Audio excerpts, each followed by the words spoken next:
daginn, þetta Haukur hérna hjá frumkvöðla.is.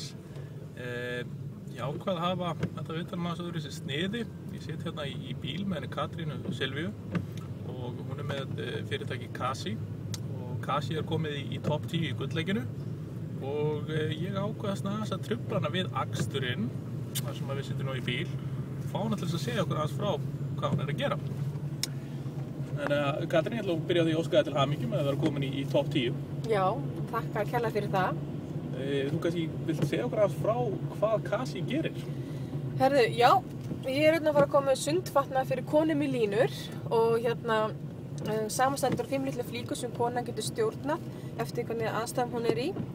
Eins og ég oft segi, er hún pottinu með kærastanum, er hún pottinu með tengdó, er hún vassbyssuleik með fjölskyldinni, með börnunum sínum leik og vill hún fara núna í sólbað og kallinn tekur við. Og með flíkin þannig að þú getur breytt þessu brjósthóldarnum annarkot í takíni, topp, eða þá í sundkjól og saman með buxurnar getur smellt pilsi á þær.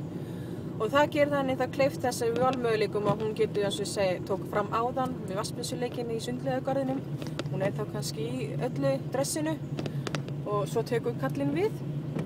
Og þá getur hann labba bara beint á bekkinn og fengið sér sæti þar og þá oft þegar maður sest á bekkinn þá veitir svona mikið öryggi fyrir konuna, þannig að hún getur þá smellt þá stykkunum af og þar að leiðandi breytt þá dressinu þá í bikini og farið og sest þar og lagst á bekkinn og slakað á og farið í sólbað.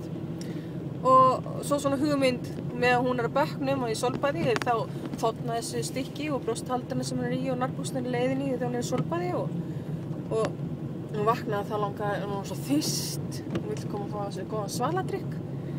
Þannig að þá tekur hún bara stykkinn sem við þotnum með að hún var í sólbað, smellir á sig og skellir sér á barinn. Nú verð ég reyndar að viðurkenna, nú veit ég ekki mikið um slíka hluti. En ég hef ekki, verð að viðurkenna, ég hef ekki heyrt mikið neitt svona áður. Eitthvað svipað til í dag eða? Herðu, ekki mér að vitandi. Ég búin að leggja mjög góða rannsóknarvinnu núna síðustu 2 ár, bæði mikið á netinu og farið í verslanir og auk þess að spyrja bara mína nánustu og aðra vinkonur og frænkur og að láta þær vera að spyrjast líka fyrir hvort einhver hefur kannast við þessa útfærslu. En svo ekki neitt kannast við en margir sagt bara úps, af hverju þetta ekki til? Já. Þannig ég ákvað bara, kasta mér í djúpulegina, gjössalega, og bara búin að vera rosa gaman. Já. Erfitt, en gaman. Það náði að vera, sko. Já. En segðu mig, hvernig nú staðan með þetta? Hvenær getum við búist við að sjá vörur frá þér í búðum og hvenær geta við konum fara að fjárfesta í þessu? Það núna í sumar. Nú bara framleiðslan, vonandi farið bara stað núna páskana.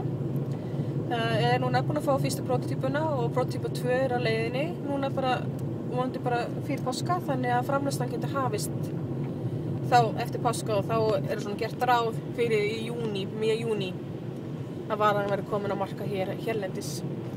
Og svo ég að fara núna bara í sumar til Ameríku og sölusýningu með vöruna. Þannig að það verið gaman að sjá og bara vonandi fá pantanir þar og var að vera komið þar á markað árið 2013. Glæsilegt. Já, ég bara vil þakka þér kærlega fyrir að leyfa okkur að trufla þér aðeins með aksturinn. Já. Og vill bara óska þér góðs gengis í gullleikinu. Já, þakka þér kærlega fyrir. Það mikill heiður að fá að vera með og taka þátt.